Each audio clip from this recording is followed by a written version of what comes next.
Bonjour à toutes et à tous, j'espère que votre week-end s'est super bien passé, et d'ailleurs peut-être que certains d'entre vous sont en vacances, ou alors peut-être que sinon vous vous apprêtez tout simplement à recommencer une nouvelle semaine. Eh bien quoi qu'il en soit, je continuerai de vous proposer des Dev Café pendant tout cet été, parce que moi je partirai en vacances qu'à la rentrée. Et finalement, peu importe, car je vous fais toujours la même promesse, à savoir vous donner un résumé des actus autour du développement, et tout ça en une dizaine de minutes. Et pour ça, aujourd'hui, on va évoquer le fameux réseau social Thread de Meta en s'intéressant plus particulièrement aux technos qui le font tourner, mais on s'intéressera aussi à Ubuntu qui refait parler de lui ou enfin d'outils qui pourront vous être utiles et ce aussi dès aujourd'hui. Mais bon, avant d'évoquer tout ça, vous pouvez déjà sortir les cotillons car l'App Store d'Apple a pile poil 15 ans aujourd'hui. Et pour vous donner quelques chiffres pour vous montrer à quel point c'est un véritable carton, plus de 1,1 milliard de transactions ont eu lieu en 2022. Et entre 2008 et 2022, le total s'élève à 320 milliards de dollars. Et enfin, dernier chiffre pour bien enfoncer le clou, plus de 370 milliards d'applications ont été téléchargées sur cette période, qu'elles soient gratuites ou non d'ailleurs. Et comme vous le savez, le monopole de l'App Store va changer dès le mois de mars de l'année prochaine grâce à la mise en place du Digital Market Act, mais clairement on ne peut pas nier que c'est un véritable phénomène. Et bon allez, vous pouvez déjà remballer vos cotillons car on revient en 2023 et maintenant on va voir la partie info et actu.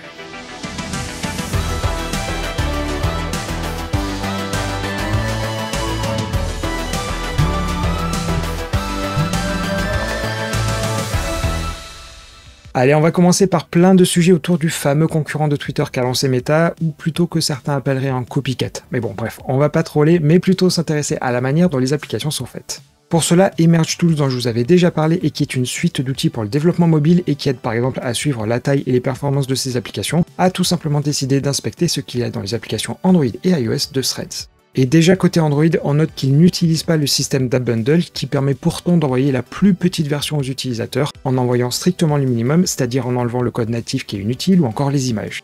Mais d'après eux, la grosse APK elle est quand même optimisée au maximum pour essayer de réduire sa taille. Et de manière étrange aussi, dans l'application il y a encore du code en debug et vous verrez que ça correspond à ce que je vous expliquerai tout à l'heure, où en fait il semblerait que la fin de l'application elle se soit un peu faite avec précipitation. Mais outre cet aspect debug, c'est directement un ingénieur qui travaille sur l'application qui l'a indiqué qu'il y a bien du Jetpack Compose qui a été utilisé, ou en tout cas en grande majorité, car oui, si on revient à l'analyse, on tombe sur un peu de React Native dedans, chose qui est relativement logique vu que Meta est un des principaux contributeurs. Et enfin, beaucoup de code est partagé entre Instagram et Threads, ce qui leur a probablement permis de gagner pas mal de temps. Et côté iOS maintenant, on note une architecture différente de l'application Facebook, avec notamment aucune Dynamic Library, mais de très gros plugins, dont un qui fait plus de 80 mégas. Et elle est une petite dernière pour la route puisque leur temps de démarrage pourrait être amélioré car au lancement ils préchargent une WebView qui est probablement utilisée pour les écrans de connexion. Bref, vous voyez que c'est pas parce qu'on a de l'argent à profusion que les ingénieurs codent toujours très bien. Voilà donc pour la partie front, et maintenant côté backend, ça utilise un fork de CPython et qui est d'ailleurs disponible en open source et qui s'appelle Cinder. Il a notamment du just-in-time ou encore des modules qui sont chargés dynamiquement par rapport à du CPython. Mais en tout cas c'est bien un backend en Python et si vous cherchez un framework qui tient à la charge, eh bien vous avez ici un bon exemple. Et pour terminer sur ce sujet, je vous ai dit que les applications elles semblaient être un peu rushées, par exemple avec le code en debug, mais sur la partie accessibilité, il y en a certes, mais pas autant qu'on souhaiterait. Et en effet, dans l'article d'annonce, ils expliquent qu'on retrouve la prise en charge des liseuses, ou encore que les images, il y a des descriptions qui sont automatiquement générées par des IA.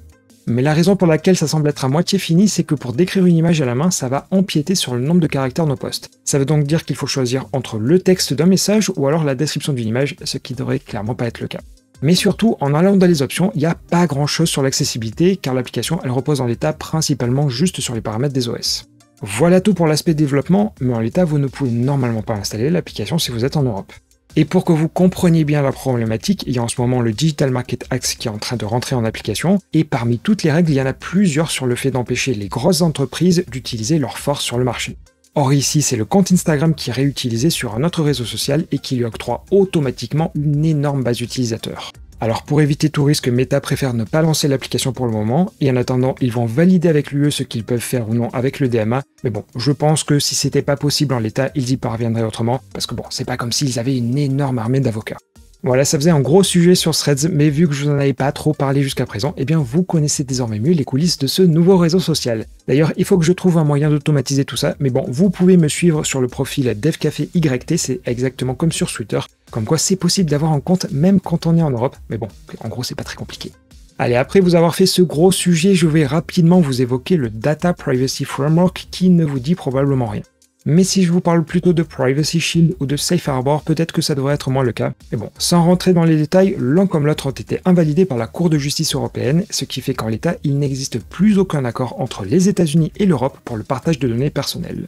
Et le Data Privacy Framework est en gros la 3e itération, et on a ici un communiqué du département du commerce américain qui se félicite qu'un nouvel accord est proche, puisque du côté américain, le feu vert est donné.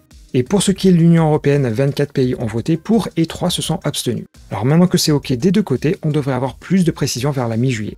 Mais attention, ce n'est pas parce que les deux continents se sont mis d'accord qu'il sera pour autant mis en œuvre, car il y a de fortes chances pour que ce soit comme le Privacy Shield et le Safe Harbor, c'est-à-dire qu'on ait droit à des recours en justice. Bref, je crois que vous connaissez maintenant mon expression, mais ça sent bien quelques futurs épisodes remplis de rebondissements. Et on change complètement de sujet pour revenir sur Ubuntu, et il y a quelques jours je vous avais dit qu'ils voulaient mettre en place une nouvelle application façon App Store qui regrouperait à la fois les applications au format Snap et au format Deb. Mais selon les infos du site OMG Ubuntu, l'installation minimale va faire les frais de ce nouvel App Store, car selon le directeur de l'ingénierie, l'installation minimale serait, si je le dis en anglais, not quite right, et pour sa justification, je vous traduis ce qu'il dit. Avec l'accès généralisé à Internet aujourd'hui, obtenir les applications n'est plus un obstacle. Cette approche rationalisée pourrait réduire la taille de l'ISO, diminuer les besoins en matière de test et simplifier le processus d'installation. Ou si je vous le dis autrement, ils préféraient avoir plus qu'une seule version, ce qui leur simplifierait la vie. Mais en parallèle, ça voudrait dire du stockage inutile et des transferts de données inutiles aussi. Bref, ce qui fait plaisir aux uns ne fait pas forcément plaisir aux autres, et dans les commentaires, comment dire, on est plutôt dans la deuxième catégorie. Allez, c'était tout pour les sujets d'actualité plutôt généraux, et avant de plonger dans des actus et des infos, eh bien on fait un petit détour par les actus en bref.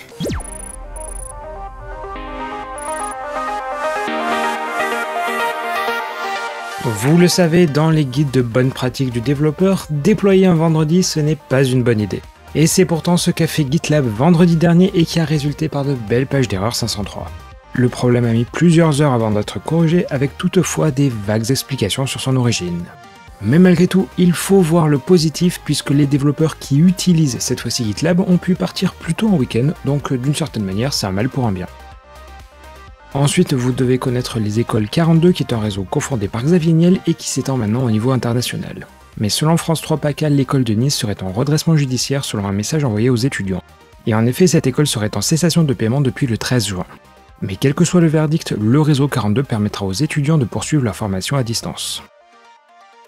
On poursuit et vous avez déjà dû entendre parler du fameux OS souverain qui était une volonté gouvernementale en 2016 mais qui ne s'est jamais vraiment concrétisé. Mais ce n'est pas le seul domaine où la souveraineté est importante et de manière bien plus sérieuse, une communauté OpenLLM France s'est réunie en juin pour développer un LLM français, souverain et réellement open source. Et donc on leur souhaite bon courage. On poursuit et certains développeurs gagnent plus que d'autres et certains ont aussi de gros ennuis avec la justice. Et c'est le cas de Yuki Naka qui est le célèbre co-créateur du jeu Sonic the Hedgehog. La justice japonaise lui a infligé une amende de 1,2 million de dollars puisqu'il avait acheté des actions au moment opportun après avoir obtenu des informations confidentielles, ce qu'on appelle aussi un délit d'initié. Et par-dessus, il a également été condamné à de la prison, mais avec sursis. Et enfin, je pense qu'Apple vit vraiment sur une autre planète puisqu'ils mettent en avant Apollo qui est le célèbre client pour Reddit. Or vous savez qu'il n'existe plus depuis le 1er juillet suite au changement de politique de Reddit. Bref, qui se propose d'appeler Apple ? On reprend et comme chaque mois, VS Code a été mis à jour et on va jeter un petit coup d'œil sur l'énorme changelog, donc forcément je vais vous faire qu'une petite sélection. Et tout d'abord, ils mettent en avant des améliorations sur l'accessibilité en permettant aux liseuses d'écran de faire du caractère par caractère ou du ligne par ligne. Côté éditeur ensuite, lorsque la pop-up avec les informations s'affiche, vous avez maintenant la possibilité de changer sa taille comme vous le voyez sur l'animation. Ensuite, de manière assez anecdotique, il est possible d'afficher des images dans le terminal, ce qui va quand même à l'encontre de la philosophie, mais bon, why not. Mais en plus intéressant, quand vous voulez faire des liens vers des fichiers, selon les frameworks, il est certes possible de dire tel fichier et éventuellement à telle ligne, mais là on peut même pointer vers un caractère d'une ligne. Et maintenant, dans les extensions, GitHub Copilot a une prévue d'un chat qui peut réagir aux commandes pour créer des workspaces ou des notebooks, ce qui peut être utile si vous voulez un template bien particulier, et tout ça en vous faisant gagner pas mal de temps. Et enfin, dans les fonctionnalités en test, on a le support de TypeScript 5.2 ou encore d'un nouvel éditeur de diff qui a plein de nouvelles options, comme vous pouvez le voir ici sur les captures d'écran. Bon voilà, comme je vous l'ai dit, c'est vraiment qu'une sélection parmi tout le changelog, car il y a aussi des modifs sur le Windows Subsystem for Linux, aussi l'extension Python, bref, je vous laisse aller lire ça. Alors maintenant, on va évoquer l'univers Apple, et pour ça, j'ai plusieurs outils à vous présenter. Déjà, si vous avez un iPhone et que vous voulez l'afficher sur un Mac, le plus simple aujourd'hui, c'est de passer par QuickTime, mais ce qui est quand même un peu contre-intuitif pour notre chère Madame Michu. Et forcément, il y a un outil pour ça, mais attention, il n'est pas encore disponible et il faut s'inscrire sur une liste d'attente que je vous ai mis dans la description. Mais là où il pourrait être très intéressant, c'est qu'à terme, il serait possible d'interagir sur son Mac vers son iPhone, alors qu'aujourd'hui, QuickTime, c'est juste de la vidéo.